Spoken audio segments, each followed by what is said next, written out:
Hi guys, good morning. இன்னைக்கு உங்கள் twin flame உங்களுக்கு சொல்கிற மெசேஜ், எர்த்லி ட்வின் ஃப்ளேம் சொல்கிற மெசேஜ் என்னன்னா, வாழ்க்கையில் இருக்க எல்லா விஷயத்துலையுமே சின்ன சின்ன விஷயத்தில் கூட பேலன்ஸ் பண்ண கற்றுக்குங்க.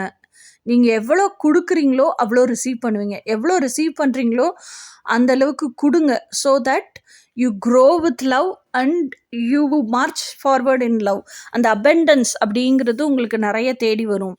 ஸோ அப்போ எப்போவுமே அந்த அபெண்டன்ஸ் மைண்ட் செட்டில் இருங்க. அபெண்டன்ஸ் மைண்ட் செட்லேயே இருந்தீங்கனாலும் நிறைய உங்களுக்கு இறைவன் கொடுக்குறாருனாலும் நீங்களும் எப்பயும் கொடுக்க கற்றுக்குங்க. க்ரீடியாக இருக்காதீங்க, ப்ரைடோடு இருக்காதீங்க. அதை என்ன சொல்கிறது, கடவுளுக்கு பிடிச்ச பிள்ளையா இருங்க.